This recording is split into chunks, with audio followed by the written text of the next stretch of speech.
Turkey, President Erdogan leads the presidential race with more than 99% of the votes counted, and his People's Alliance secured an absolute majority in the nation's parliament.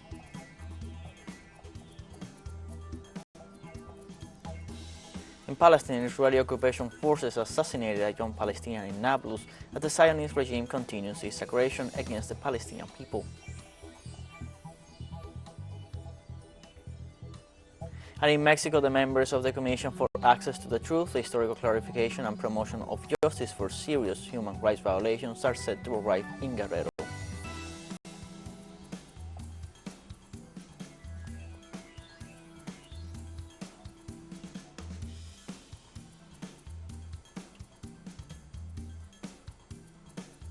Hello, welcome to From the South. I'm Luis Alberto Matos from the TeleSUR studios in Havana, Cuba.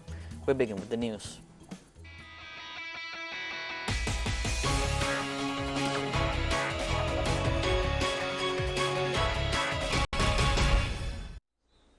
With 99.38% of the votes counted, the President Recep Tayyip Erdogan leads with more than 49% of the votes counted in the presidential elections of Turkey and obtains the absolute majority in parliament. Ahead to the upcoming final results of the first round of voting, both Erdogan and his challenger Kemal Kılıçdaroğlu, who so far has 45% of the vote, will go to a second round as neither has surpassed 50% to become the future president. The outlook with the parliamentary election is definite. President Erdogan's pro-president parties have achieved a clear majority, winning 324 of the 600 seats up for grabs. These are the Justice and Development Party, the President's AKP, the Party of Nationalist Movement, the Party of the New Welfare State, and the Party of Great Unity.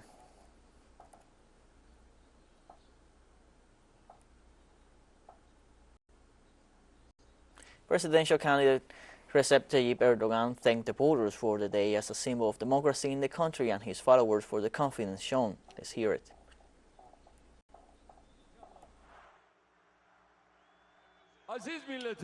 My august nation, dear citizens who watch us in front of their TV screens, dear citizens of Ankara, dear friends at COS, I would like to greet you all wholeheartedly with love, respect and affection.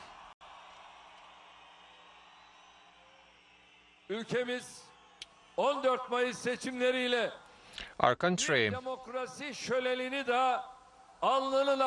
has experienced another festival of democracy with the 14th of May elections.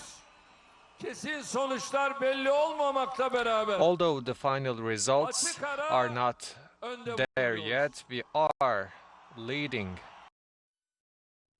The presidential candidate also remarked the greatness of the Turkish people and of Turkey as one of the leading democracies of the world. I also would like to extend my best regards to my brothers and sisters who voted for us, AK Party and the People's Alliance. Beyond the percentages, it is without a doubt that our nation has won this election. Our people has won this election.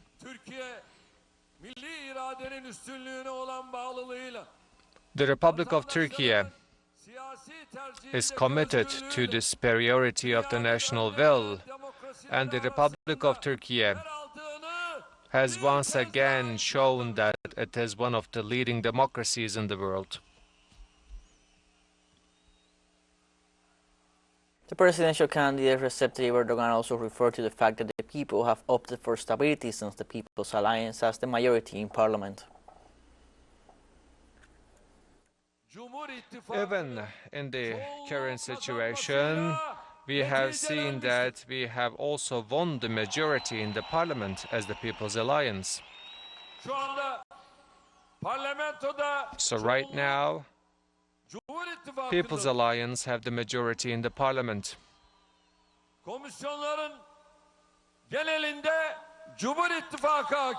And the People's Alliance also has prevailed in all the parliamentary commissions. That's why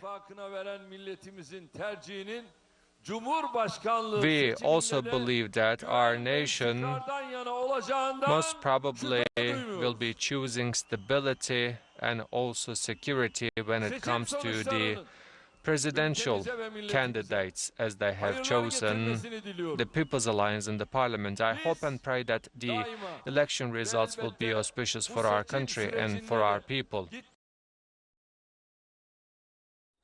Meanwhile, the presidential candidate Kemal Kılıçdaroğlu urged the population to remain calm and wait for the release of official results. Let's see. We are waiting for the results. Do not be afraid. I just suggest you to be calm and wait for the results. Do not permit anyone to be afraid. I call for democracy. We will be here until the last vote. We will be here until we get to know the last vote. Moving on to other news, on Sunday, the opposition won a landslide victory in Thailand's general elections with more than 80% of the votes counted, which could end almost a decade of military rule. The Young Move Forward Party, with an ambitious reform agenda, is emerging as the winner with more than 10 million votes and some 150 seats, while Pheu Thai, linked to the powerful Shinla Watra clan, would come second with more than 8 million ballots and 143 deputies, according to media projections. For the moment, no party has claimed victory, pending the completion of the recount on Monday morning and the final distribution of seats with a double voting system that includes a list of candidates and a list of parties. That at least will be passing the objective or the goal of the campaign. We have started with the objective of campaign to have more than 3 digits of new MPs. I think at the minimum we have exceeded that goal, and we are in the process of reaching 160, which is the high-end goal that we have set. Announced that after the results, Prime Ministerial candidates from Thailand's main opposition, Pheu Thai Party, offered statements regarding the initial election result, which put them shoulder to shoulder with the reformist Move Forward Party. So right now it's only 60%. So tomorrow is going to be the official result for tomorrow. So we wait until that time. But right now we expect like the first or the second place. So anyone can win, so they can set the government. Form with, because if Khao Kai come first, then they have the right to initiate the coalition. Let's take a short break now, but remember you can join us on TikTok at TeleSUR English, where you will find news updates, and much more. All the stories coming up, stay with us.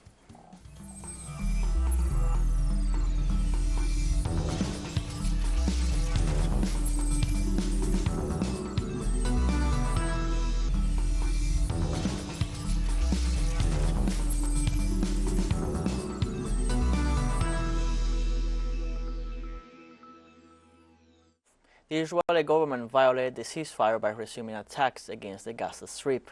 The attack took place a few hours after Egypt had managed to mediate a ceasefire pact between Israel and Palestine on Saturday. The Israeli armed forces claimed their defenses just counterattacked 2 alleged Palestinian aggressions. According to Israeli Prime Minister Benjamin Netanyahu's office, although Tel Aviv signed the truce, it would respond if threatened. Local media reported that after the signing of the agreement, Palestinians took to the streets to celebrate the victory of the resistance, which succeeded in making the Zionist regime negotiate the ceasefire. Now there is a tense calm between the parties after the violation of the temporary peace reached by Egypt.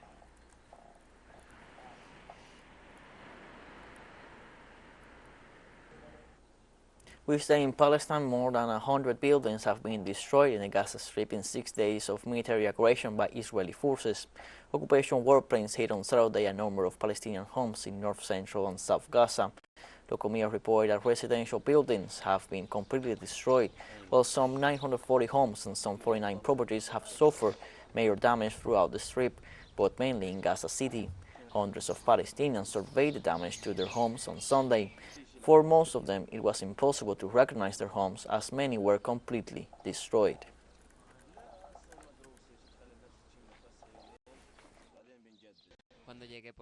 When I arrived in the morning and saw my house, I was shocked, stunned. I couldn't find any of the features of the house. The house was destroyed, my furniture, the bed, my children's clothes and books, our lives. I found nothing to live with, nothing to live for. I don't know how I will build the house again. I have been building the house stone by stone for more than 15 years. I only finished building and started living in it 5 months ago. Now I came back to find it one with the ashes.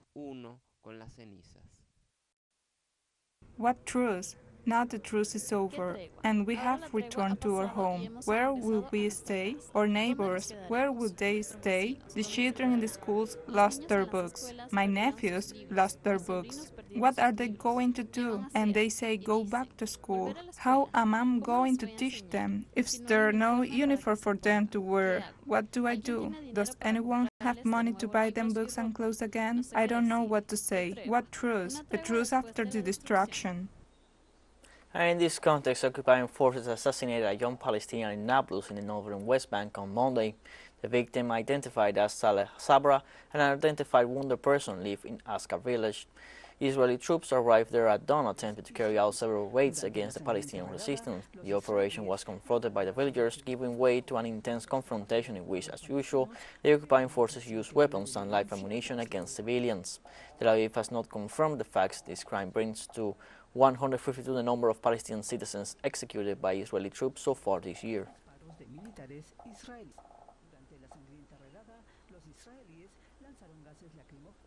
On Sunday, a massive demonstration took place in the Yemeni province of Sara to express solidarity with the Palestinian people after Israeli aggressions. Demonstrators carried Yemeni and Palestinian flags and chanted slogans denouncing the Zionist aggression in Gaza.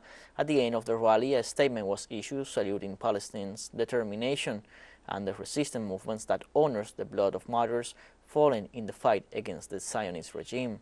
They further urged the Arab and Islamic peoples to assume their responsibility and move with full force to support and stand by Palestine and Jerusalem.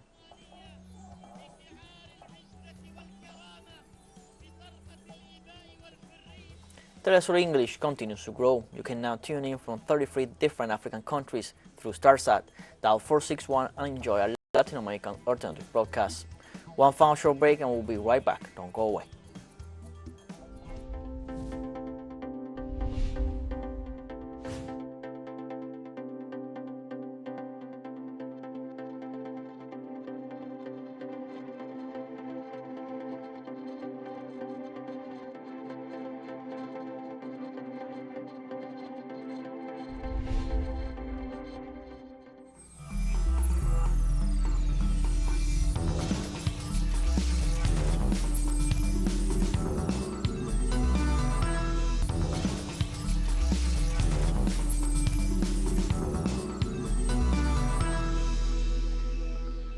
Welcome back from the South. The members of the Commission for Access to the Truth, Historical Clarification and Promotion of Justice for Serious Human Rights Violations between 1965 and 1990 will arrive in Guerrero in a few weeks. In the state, the remains of those executed in 1971 will be exhumed. The relatives of the victims of former President Luis Echeverría Álvarez and his military junta are filing a complaint during their intervention in an assembly summoned by the Union of Forestry and Agricultural Ejidos of Guerrero, in which they recall the tortures, humiliation and violations to which their relatives were subjected to and the consequences of these events. They reiterate their right to demand justice and reparation.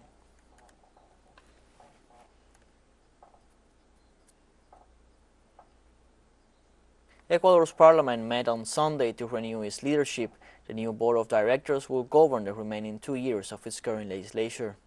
This process of term renewal in the National Assembly takes place amidst the call for an impeachment trial against Guillermo Lasso for corruption.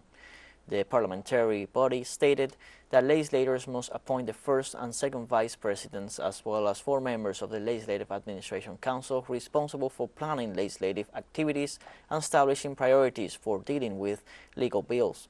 They will also appoint the Secretary General and Pro-Secretary and swear in the new members of the Council of Citizens' Participation and Social Control, elected by popular vote last February.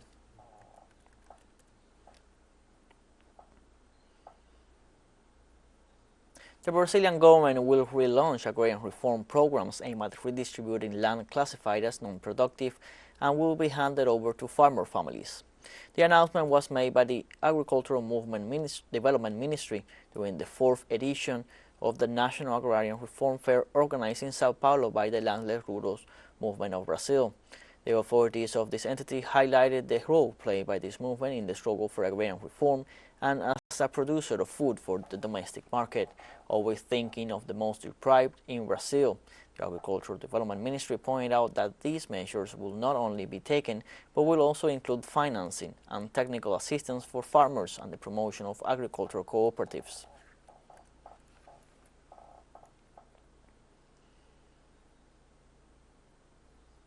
In Sao Paulo, at least 50,000 people are homeless and the Conservative mayor's office is carrying out repressive policies against this sector of the population. In response, homeless people and human rights organizations protested in front of the city hall. Our correspondent Ignacio Lemos was there with the details. Winter is coming, and Sao Paulo's mayor's office, led by conservative Ricardo Nunes, is not providing solutions to the city's housing crisis. Quite the contrary. They are taking away the floats. They are taking away the tents of the homeless people, taking away their documents, clothes, medicines. There is an extreme violence and elimination process. On top of that, the governor of the state of Sao Paulo wanted to take the population to the countryside to work on fields, which will be slave labor. With record cash on hand, the mayor's office of a capital with the country's largest gross domestic product cut back on long-standing initiatives to protect the vulnerable population on the streets. What Bolsonaro and his supporters left behind were people on the streets, going hungry, freezing to death, people with no rights, education, culture or housing. So we are in a very vulnerable situation and the City Hall is not solving it. I filed a protocol with the Public Prosecutor's Office about the City Hall closing a tent downtown during the low-temperature operation. Official numbers from Sao Paulo warn about a crisis with 50,000 people living on the streets, but human rights organizations claim that real numbers might be even more shocking. Mayor Ricardo Nunes is destroying the social assistance service and has put in place a policy of removing the tents from the homeless population, and that will generate a gigantic level of barbarism. We know that the cold period will start now in the city. The tents help people not to die frozen on the streets, and what can happen is a tragedy much worse than in the last few years with the cold wave that we will have in the middle of the year. After marching from the City Hall to the municipal chamber, hundreds of homeless people, communities and human rights organizations were left waiting for urgent solutions for their vulnerable population on the streets of Sao Paulo. Ignacio Lemos y Julia Nassif para TeleSUR. In Brazil, the Landless Rural Workers Movement celebrates the third day of the National Agrarian Reform Fair. The activity promotes the importance of land distribution to ensure people's food security.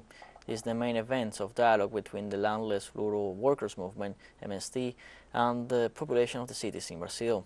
It takes place in the Whitewater Park in the city of Sao Paulo. It was inaugurated on Thursday, May 11th, after 5 years, and it is attended by around 1,200 vendors with 500 tons of food grown in settlements and camps in 23 Brazilian states. The meeting marks the beginning of the celebrations for the 40th anniversary of the Landless Rural Workers Movement, which was founded in January 1984. It is a way of presenting society not only the agrarian reform model defended by the movement, but also that which it produces in practice and whose architects run the risk of being evicted.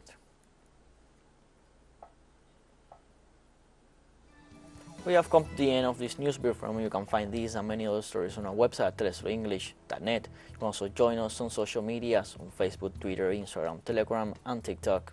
For TeleSUR English, I'm Luis Alberto Matos. Thank you for watching.